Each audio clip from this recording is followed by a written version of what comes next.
The morning sun rose over New Haven Colony, painting the sky in soft shades of orange and pink. 8-year-old Emma ran through the garden, her small hands reaching for the bright blue flowers that grew only on this distant planet. Her laughter filled the air like music. "Emma, breakfast is ready," her mother called from the small house they called home. Emma's father, Daniel, was already sitting at the table. He was a simple farmer who worked hard every day to grow food for the colony. His hands were rough, but his smile was warm when he looked at his daughter. "Did you see the flowers today, Papa?" Emma asked, her eyes shining with excitement. "They open up so big." Daniel nodded. "That's because you take good care of them, little one." Life on New Haven was peaceful. 3,000 humans lived there, far from Earth. They had left their home planet years ago, looking for a fresh start. Here they found it. No wars, no violence, just quiet days and starry nights. But that peace was about to end. Around noon, the sky changed. Dark shadows blocked the sun. Emma looked up and saw them, massive ships, bigger than mountains, floating above the colony. They were black and cold, like metal monsters from a nightmare. "Papa, what are those?" Emma whispered, fear creeping into her voice. Daniel's face went pale. He grabbed Emma's hand. "Go inside. Now!" The ships belonged to the Krell Collective, an alien race that ruled over 20 star systems. They were known across the galaxy for one thing. They took what they wanted, and they never asked permission. A voice boomed from the ships, cold and emotionless. "Humans of New Haven, this planet now belongs to the Krell Collective. You have 24 hours to leave. Anyone who remains will be removed by force." Panic spread to the colony like wildfire. Families ran to their ships, trying to escape. But Daniel's family had a problem. Their ship's engine was broken. They had been waiting for parts from Earth for 3 months. They were trapped. Emma held her father's hand tightly. "Papa, what are we going to do?" Daniel had no answer. He could only hold his daughter close and hope for a miracle. But the Krell didn't believe in miracles, and they didn't like to wait. 23 hours passed. Most families had left New Haven, their ships disappearing into the stars. But not everyone could escape. Daniel's family and 42 other people remained, waiting desperately for rescue ships that might never come. Emma sat by the window, watching the dark Krell ships above. She didn't understand why these strangers wanted to hurt them. Her mother, Sarah, packed their belongings with shaking hands, even though they had nowhere to go. "Maybe they will give us more time," Sarah whispered to Daniel, though she didn't believe her own words. Daniel said nothing. He knew the truth. The Krell had a reputation across the galaxy. They didn't negotiate. They didn't show mercy. As the 24th hour approached, the Krell commander made his decision. He was tired of waiting. To him, these humans were just insects blocking his path. "Fire a warning shot on the northern sector," he ordered his weapons officer. "Show them we are serious." The weapons officer hesitated. "Sir, there are still life signs in that area." "I said fire." A beam of bright blue energy shot down from the largest Krell ship. It struck the northern part of the colony where Emma's house stood. The explosion was massive. Buildings turned to dust in seconds. The ground shook like an earthquake. Emma was playing outside when it happened. The blast threw her small body against the wall. Pain rushed through her like fire. She couldn't move. She couldn't breathe properly. Daniel ran from the house, screaming his daughter's name. He found her lying in the rubble, blood on her face. Her eyes were open but confused. "Papa?" Emma's voice was so soft, barely a whisper. "I'm scared." Daniel lifted her broken body, tears streaming down his face. "Hold on, baby. Please hold on." Sarah activated their emergency broadcast system with trembling fingers. It was their last hope, a direct signal to Earth, sent faster than light through quantum channels. The message was simple. Emma's face appeared on the screen, pale and frightened. Her last words before losing consciousness were recorded and sent across the stars. "Daddy, I'm scared. Why do they want to hurt us?" Then the screen went dark. 3 days later, that message reached Earth. In the Earth Defense Council headquarters, deep beneath Geneva, 50 military leaders sat in complete silence. They had just watched Emma's message. Some had tears in their eyes. Others had faces like stone. The room was so quiet you could hear breathing. Admiral Marcus Chun stood up slowly. He was 78 years old, a veteran of humanity's early space conflicts. His hands were steady, but his eyes burned with something cold and dangerous. "Gentlemen," he said, his voice calm but carrying weight like thunder, "it's time." General Priya Sharma looked at him. "Are you certain? Once we activate it, there's no going back." Admiral Chen nodded. "A child called for help. She asked why they wanted to hurt her. I intend to answer that question." He pressed a button on the table. A holographic display appeared, showing the solar system. Red dots began appearing. Hundreds, then thousands of them. "My God," someone whispered. "They're all real.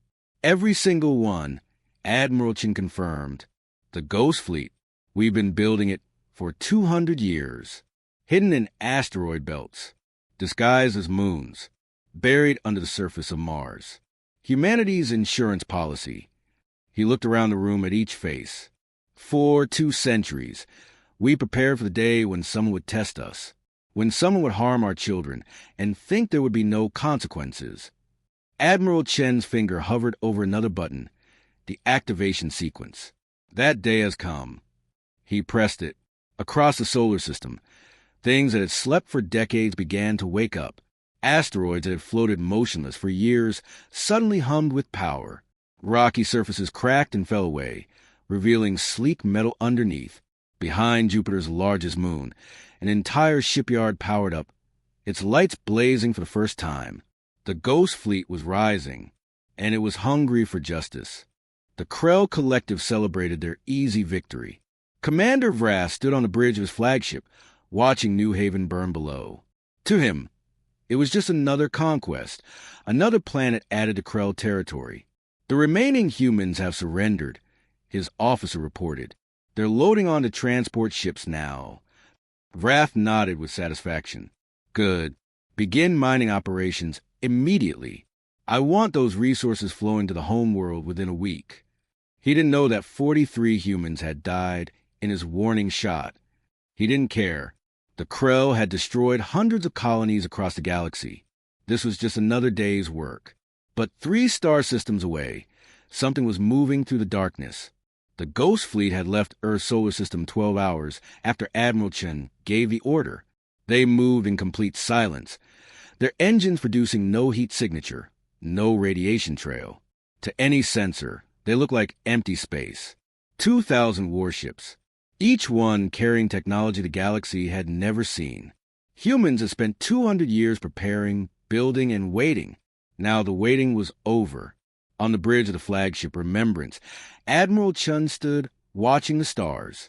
Beside him was Captain Maria Torres, one of the youngest fleet commanders at only 35 years old.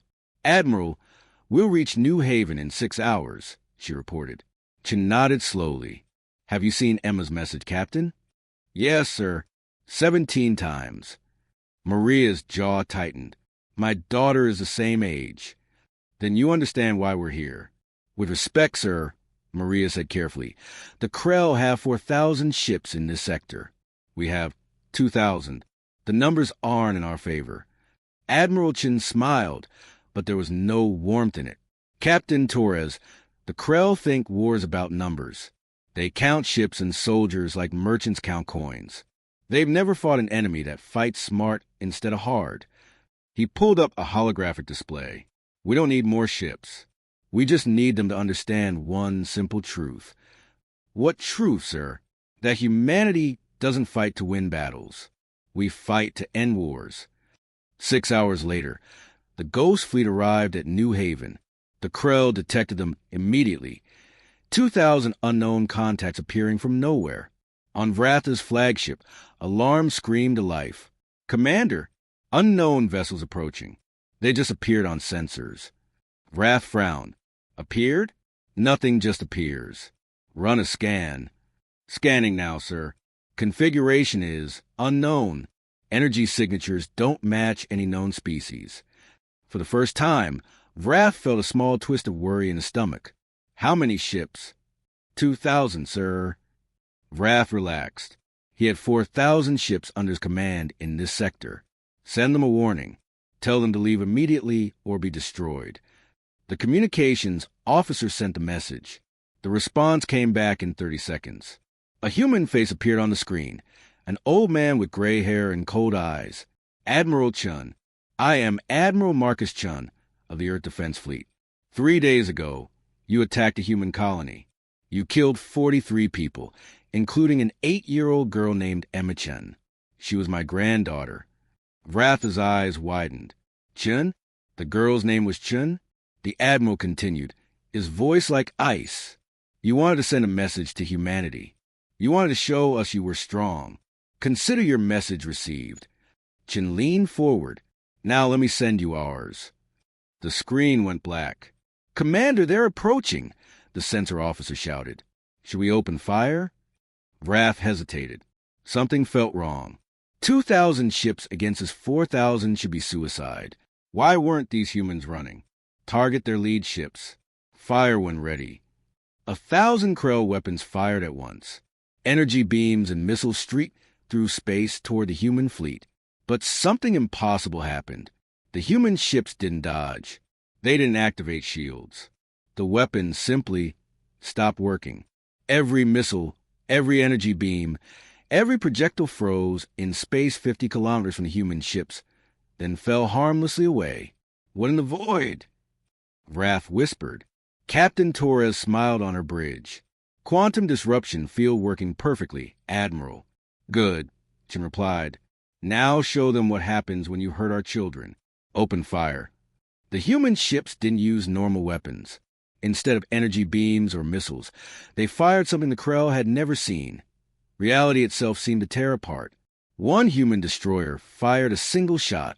The quantum disruptor hit a Krell battleship, and the massive vessel simply ceased to exist. No explosion, no debris. It was there 1 second, erased from existence the next. Status report. Chin ordered calmly. 1 shot, 1 kill, sir. Target completely atomized at the quantum level. Continue firing. I want every ship that participated in the attack on New Haven identified and eliminated. What followed wasn't a battle. It was an execution. Human ships moved through the Krell fleet like ghosts. Their weapons fired with perfect accuracy. Each shot removed a Krell warship from existence. The Krell fired back desperately, but their weapons couldn't touch the human ships. Wrath watched in horror as his mighty fleet melted away. Hundreds of ships gone in minutes. His officers screamed reports, but he couldn't process the information. This wasn't possible. No race in the galaxy had technology like this. Retreat. All ships retreat, he finally ordered. But the human fleet didn't let them run. They followed each fleeing Krell ship with cold determination. One by one, they hunted them down. Admiral Chin watched the battle with no satisfaction, no joy. This wasn't about victory. This was about sending a message. Admiral, the Krell are calling for surrender, Maria reported. Too late, Chin said quietly. Every ship that fired on New Haven pays the price. No exceptions. By the time it was over, 3,000 Krell ships had been destroyed. The Ghost Fleet hadn't lost a single vessel. Not one human soldier had died. But across the galaxy, every species with sensors had watched the battle. They had seen the impossible.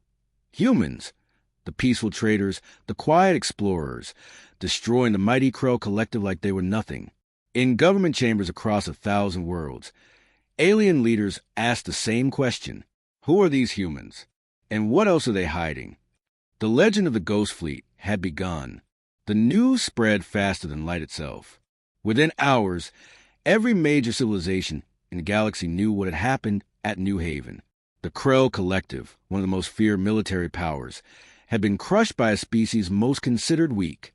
In the council chambers of the Galactic Union, representatives from 200 alien races gathered in emergency session. The massive hall buzzed with worried conversations. The Vorton ambassador, a tall insect-like creature, stood at the central podium. This is madness. Humans destroyed 3,000 Krell ships without losing a single vessel. Where did they get this technology? They've been hiding it, replied Ambassador Zelda Minari, her blue skin glowing with concern. For how long? We don't know, but they clearly planned this. An elderly Thraxian delegate, his scales gray with age, spoke up. I remember when humans first came to the stars. 50 years ago, they were barely capable of traveling between solar systems. We all laughed at them, called them primitives. He paused, looking around the room. Perhaps we shouldn't have laughed. Meanwhile, the Ghost Fleet maintained position around New Haven. Admiral Chin stood on the bridge, reviewing reports. The battle was over, but his work wasn't finished. Admiral, we're receiving thousands of communication requests, Captain Torres reported. The Galactic Union wants to talk. The Krell government is begging for negotiations. Even the Zephyr Empire is asking for dialogue. Chin nodded. Open a galaxy-wide broadcast channel. Maximum range. I want every species with a radio to hear this.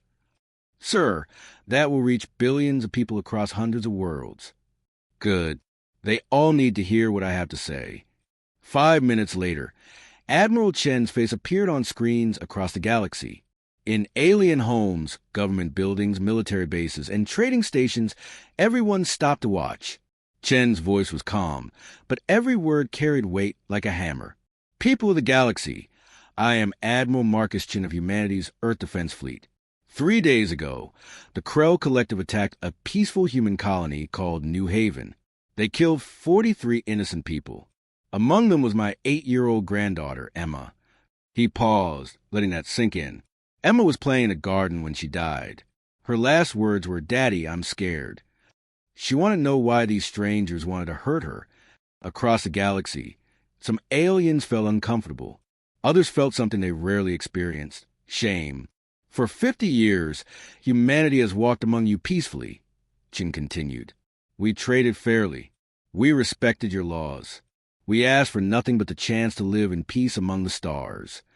His eyes grew harder. But some of you mistook our peace for weakness. You thought, because we didn't fight, we couldn't fight. You were wrong. Behind him, the holographic display showed images of the Ghost Fleet. Thousands of advanced warships, all bearing Earth symbol. We built this fleet over 200 years. We built it in secret, because we hoped we would never need it. We wanted to believe the galaxy was a place where words mattered more than weapons. Chen's voice grew colder. The Krell proved us wrong. So now you see what happens when you force humanity's hand. The display changed, showing the battle at New Haven. Krell ships being erased from existence one by one. We are not conquerors. We don't want your territory or your resources. But understand this. If you harm a human child, if you attack our families, if you think our kindness means we are helpless. He leaned forward, his face filling screens across the galaxy. We will find you. We will hunt you, and we will make you answer for what you've done. The broadcast ended. Silence fell across the galaxy. Alien children watching with their parents asked questions their parents couldn't answer. Military commanders looked at their fleets and wondered if they could stand against these humans. Politicians realized their entire understanding of galactic power had just changed. In the Krell capital city, panic had already begun. Their government was collapsing. Half their military fleet was gone. Their economy was crashing as trading partners abandoned them. The Krell High Council met in their underground chambers. 12 leaders who had ruled with absolute authority for decades now looked like frightened children. We must surrender, one said. Offer them anything they want. They don't want anything, another replied, his voice shaking. That's what makes them terrifying. They just want justice. The High Counselor, ancient and proud, finally spoke. Contact the humans. Offer unconditional surrender. Offer our technology, our resources, our territory. And if they refuse? The old Krell looked at his colleagues with tired eyes. Then we pray they show us more mercy than we showed that little girl. But humanity wasn't done sending messages. Admiral Chen ordered the Ghost Fleet to move to the next phase. Human ships began appearing at every Krell military installation in 3 star systems.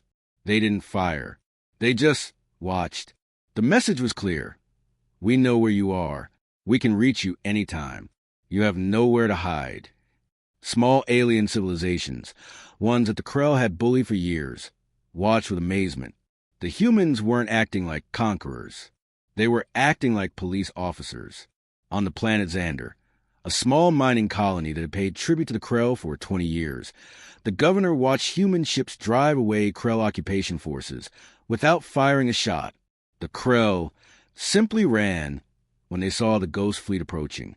Why are they helping us? The governor asked his advisor. We're not human. We have nothing to offer them. His advisor, who had studied human culture, smiled slightly.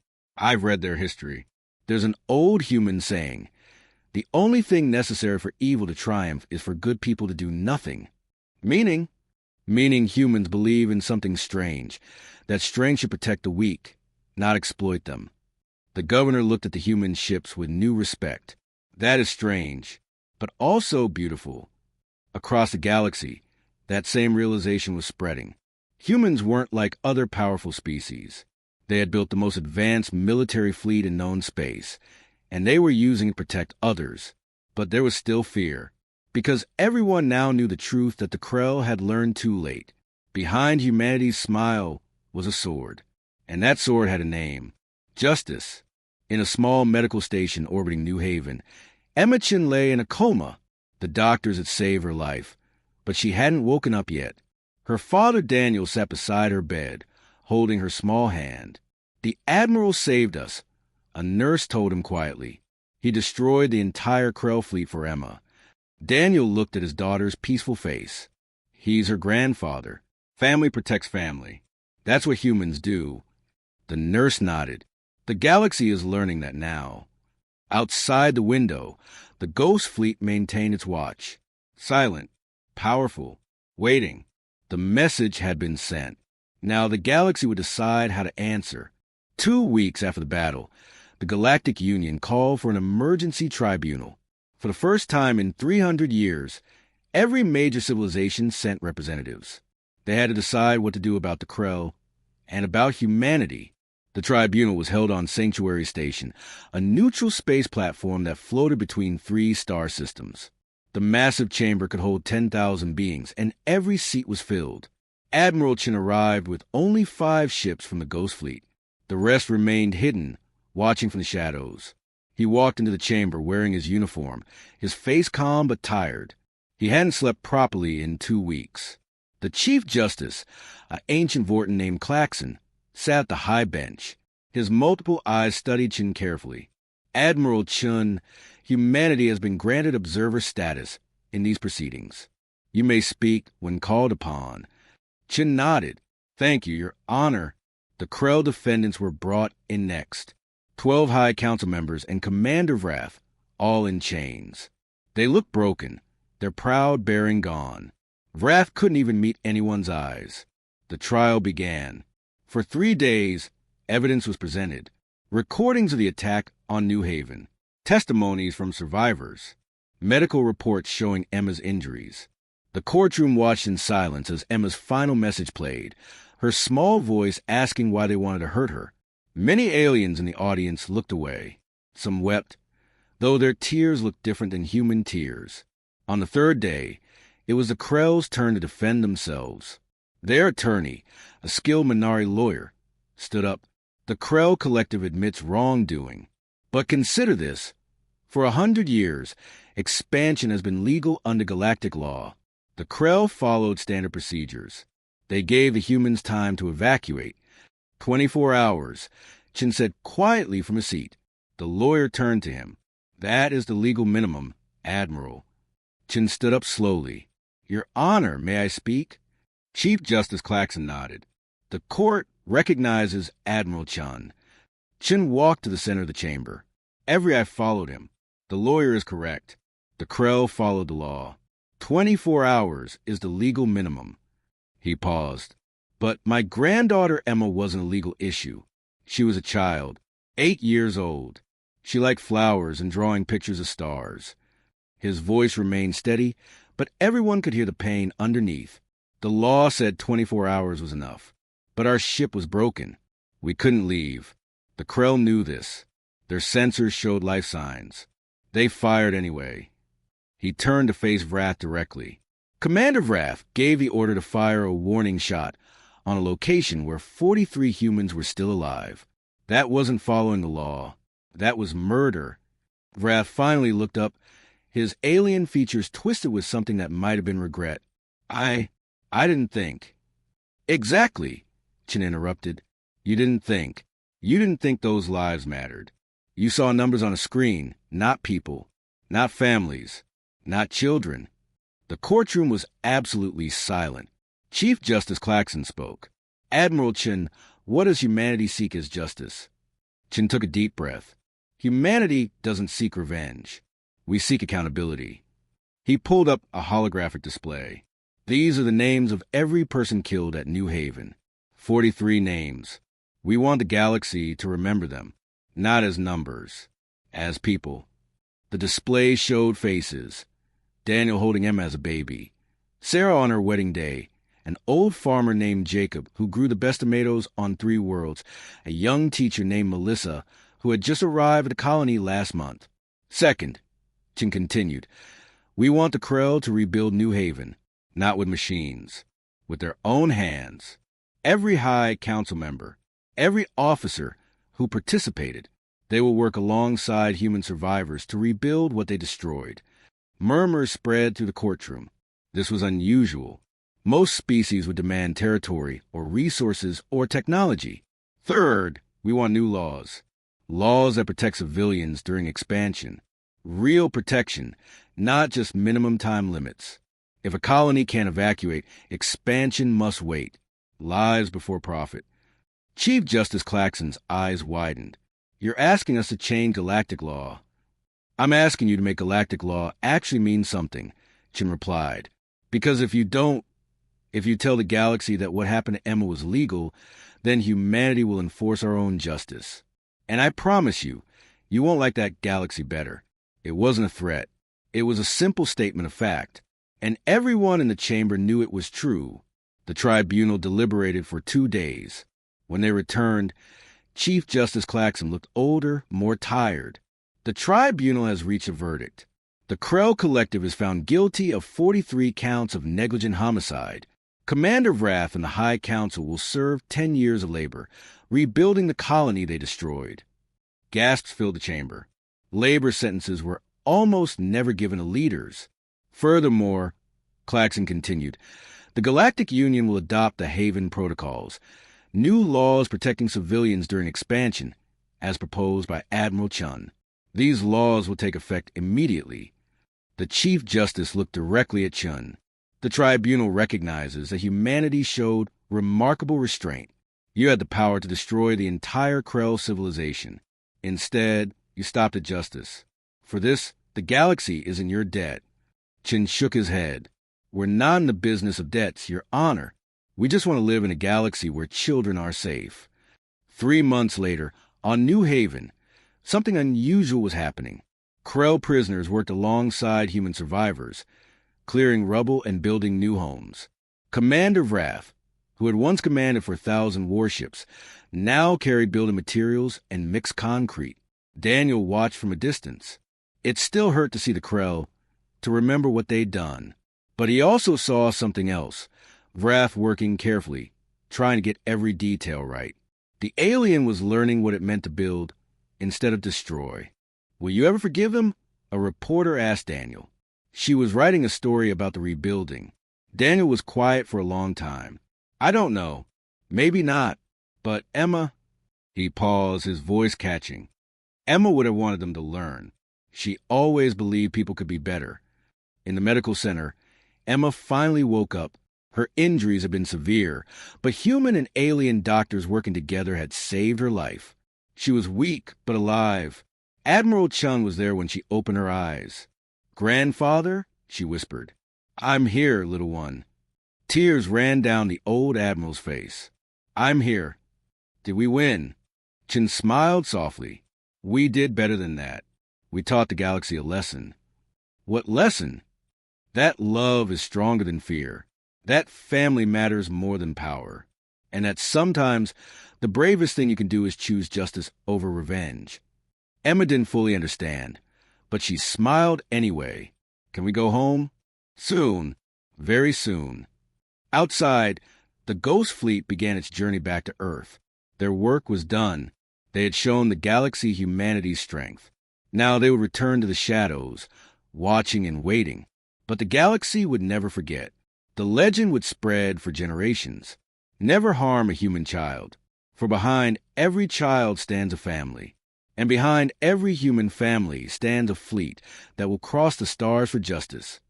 In alien schools, children learn about Emma and the Ghost Fleet. In military academies, officers studied the Battle of New Haven. In government chambers, politicians remembered the Haven protocols every time they made decisions about expansion. Humanity had changed the galaxy, not with conquest, not with greed, but with love. Admiral Chin passed away peacefully at age 91, surrounded by family. His funeral was attended by representatives from 200 worlds. The Ghost Fleet performed a flyby, breaking their silence just once to honor their founder. But his legacy lived on. The Ghost Fleet remained, watching from the shadows. The Haven protocols protected countless civilians, and humanity's reputation grew, not as conquerors or warriors, but as guardians. In alien bedtime stories across 1,000 worlds, parents told their children about the Ghost Fleet, the fleet that rose from silence to protect a single child, the fleet that taught the galaxy that love was stronger than hate, that family was worth fighting for, and that true strength was measured not by the power to destroy, but by the wisdom to protect. Will the Ghost Fleet always be there? Alien children asked, and their parents always gave the same answer. As long as there are innocents to protect, as long as there are families to defend, as long as there are children who might ask why someone wants to hurt them, yes, the Ghost Fleet will always be there. The legend became truth. The truth became tradition, and the tradition became peace. In a quiet garden on New Haven, elderly Emma Chin sat among blue flowers, her grandchildren playing nearby. She smiled, watching them laugh without fear, without worry. Above her, invisible and eternal, the Ghost Fleet maintained its watch. Some promises, once made, are kept forever, and humanity had made a promise the day Emma called for help. A promise written not in words, but in steel and starlight. A promise that echoed across the galaxy. We protect our own. All of them. Always. The end. The story of Emma Chan and the Ghost Fleet passed into galactic legend. But legends, when born from truth and love, never truly end. They simply wait in the darkness, ready to rise again if needed. And the Ghost Fleet is always ready. 5 years had passed since the Battle of New Haven. The galaxy had changed in ways no one could predict it. Emma Chun was now 13 years old. She stood in the rebuilt gardens of New Haven, the same place where she had played as a child. The blue flowers were blooming again, taller and more beautiful than before. But Emma was different now. The scars on her body had healed, but she carried other scars, memories of that terrible day. Yet she also carried something else. Hope. Emma, come see this, called her friend Crix. He was a young Krell, the son of one of the workers who had rebuilt the colony. His family had chosen to stay on New Haven after their sentence ended, wanting to make peace with the humans they had wronged. Emma ran to him, laughing. 5 years ago, no one would believe a human child and a Krell child could be friends. But New Haven had become something special, a place where old enemies learned to live together. Her father Daniel watched from the porch, a smile on his weathered face. Beside him stood Commander Wrath, who was no longer commander. He was just Wrath now, a builder who worked in the colony's construction company. Your daughter is remarkable, Wrath said quietly. After everything I did, she treats my son with kindness. Daniel nodded. She forgave you. I'm still working on it. I don't deserve forgiveness, Wrath replied, but I'll spend the rest of my life trying to earn it. It was the same conversation they'd had many times. Daniel knew Wrath meant it. The Krell had truly changed. Not all of them, but enough. And that was a start. Far away on Earth, Admiral Marcus Chen sat in his office. He was 83 years old now, ready to retire. Captain Maria Torres, now Admiral Torres, stood before him. The Ghost Fleet is at full strength, sir, she reported. All ships are operational and ready. Chin nodded. Good. And the new protocols? Working perfectly. We've responded to 3 emergency calls this year. Pirates attacking a Xander colony, a natural disaster on Thraxus Prime, and a civil war on the Outer Rim. In each case, the Ghost Fleet arrived, stabilized the situation, and left without demanding payment. Chun smiled. How are the other species reacting? Confused, mostly, Maria admitted. They still don't understand why we help without asking for anything in return, but they're learning to trust us. Trust is the most valuable currency in the galaxy, Chin said. More valuable than gold or territory or power. He stood slowly, his old bones aching. Maria, you'll be taking full command next week. Any concerns? Just one, sir. What if another species attacks us? What if they test us like the Krell did? Chin walked to the window, looking up at the stars. Then we do exactly what we did before. We show them that humanity doesn't start fights, but we always finish them. He turned back to her. The Ghost Fleet isn't a weapon of conquest, Maria. It's a promise. A promise that no child, anywhere in the galaxy, should ever have to ask why someone wants to hurt them. Maria straightened. I understand, sir. I won't let you down. You never have.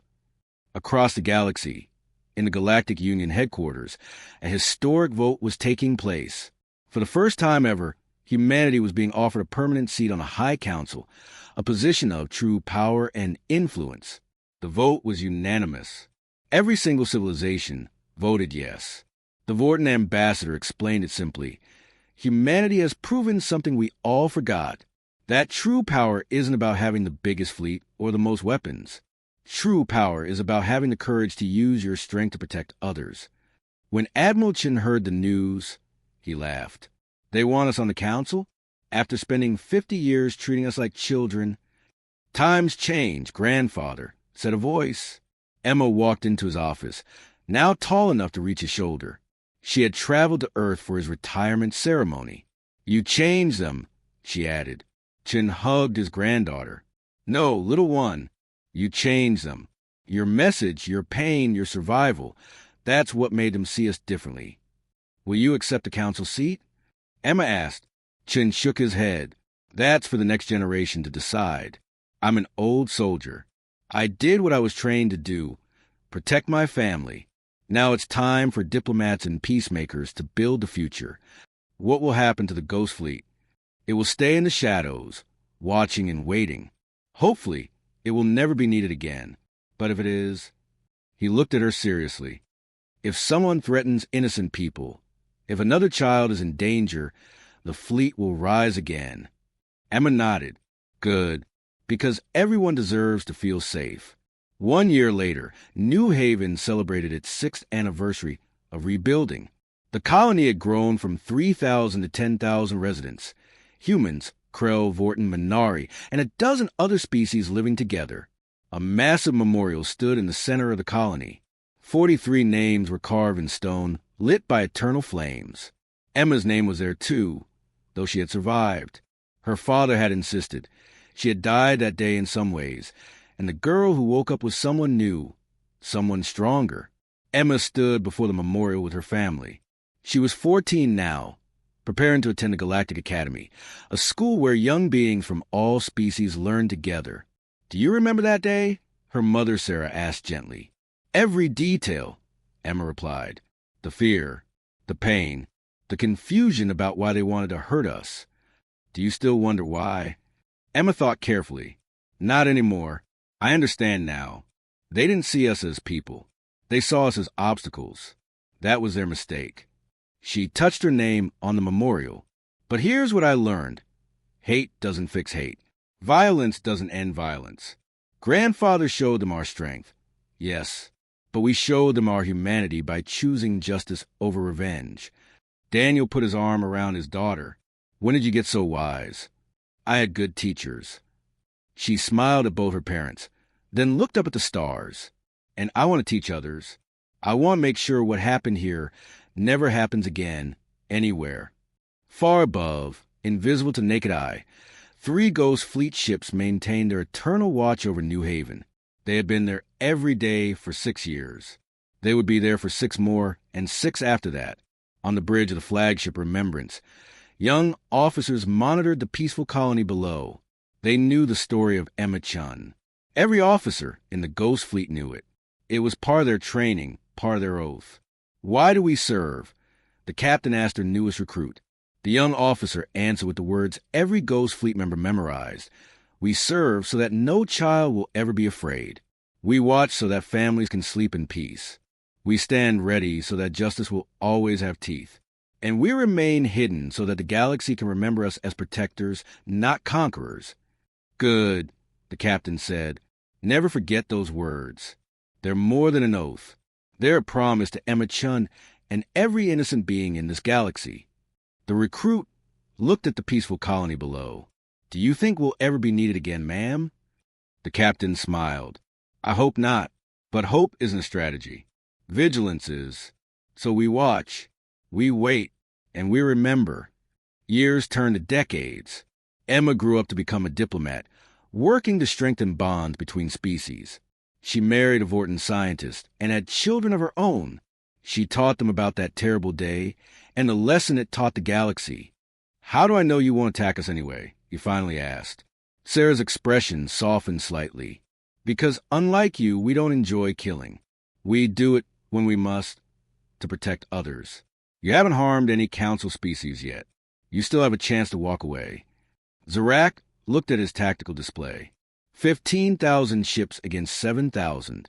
The numbers said he should win. But the numbers had been wrong before. The Krell had learned that lesson, and he realized something. These humans weren't afraid of him. They weren't desperate or panicking. They were just ready, like they'd done this before and knew exactly how it would end. "All ships," Zarak said slowly, his pride dying in his throat, "prepare to withdraw." "Sir?" his first officer asked in shock. "You heard me. We're leaving." Sarah nodded with respect. "Smart choice, Commander. That took courage. Will you hunt us if we leave?" Zarak asked. "No. You're free to go. But understand, Council space is under our protection now. If you come back with hostile intent, if you threaten any innocent civilization, we will respond. And next time, there won't be a warning." Zarak understood. "These council species, they're lucky to have you." "No," Sarah replied. "We're all lucky we learned to work together. That's the real strength, not ships or weapons, but unity." The Drachner fleet turned and left. All 15,000 ships, retreating without firing a shot. In the council chambers, representatives watched in stunned silence. A war that should have devastated the galaxy had ended without a single casualty. Emma stood at her console, tears in her eyes. "Grandfather would be proud," she whispered. Ambassador Zelith approached her. "Your family saved the galaxy." "Again?" Emma shook her head. "No. The galaxy saved itself by choosing to stand together. The Ghost Fleet was just a sword behind the shield." She looked at the tactical display, showing the departing Drachner fleet. "But sometimes you need a sword, not to use, but to remind others at peace as protectors." News of the Drachner retreat spread across the galaxy in hours. The legend of the Ghost Fleet grew even larger. But this time, the story was different. The Ghost Fleet hadn't destroyed an enemy. They had prevented a war. Alien parents told their children, "The Ghost Fleet doesn't seek battle. They seek peace. But they're always ready to defend it." In schools across 1,000 worlds, students learned about Emma Chun, Marcus Chun, and Sarah Chun, 3 generations who had changed the meaning of strength in the galaxy. Strength wasn't about conquest. It was about protection. Strength wasn't about fear. It was about justice. And strength wasn't about showing power. It was about having the wisdom to use it correctly. On New Haven, in the garden where it all began, a new memorial was added, not for the dead this time, but for the living. It read, "In memory of those who protect without seeking glory, who stand ready without seeking war, who remain vigilant so others may live in peace. The Ghost Fleet watches. Always." Emma visited the memorial with her granddaughter, little Marcus Chun, named after her grandfather. The child was 8 years old, the same age Emma had been during the attack. "Grandmother, will there ever be real peace?" Marcus asked. "Or will bad people always come?" Emma knelt down, looking into her granddaughter's eyes. "Bad people will always exist, sweetheart, but so will good people. And as long as good people are willing to stand up and protect others, peace has a chance. Is that why the Ghost Fleet exists?" "Yes, not because we want to fight, but because we refuse to let bullies hurt innocent people. Your great-great-grandfather started that tradition. Now we carry it forward." Marcus thought about this. "When I grow up, can I join the Ghost Fleet?" Emma hugged her granddaughter tightly. "If that's your calling, yes. But remember, the fleet is just a tool. The real power is in your heart. The determination to protect others, even when it's hard, even when it's scary." "I understand, grandmother." Emma stood, holding Marcus's hand, looking up at the stars. Somewhere up there, invisible and eternal, the Ghost Fleet maintained its watch. 3 generations had carried the torch. Now a 4th was ready to learn. The legend wasn't just about ships or weapons or technology. It was about a promise made by a grandfather who loved his granddaughter. A promise that became a tradition. A tradition that became the foundation of galactic peace. And in the silent darkness between stars, 7,000 Ghost Fleet ships floated like guardian angels, watching over a galaxy that had finally learned the most important lesson.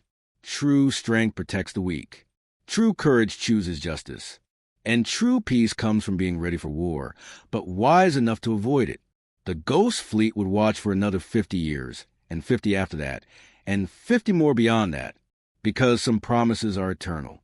And family always protects family, even when family means an entire galaxy.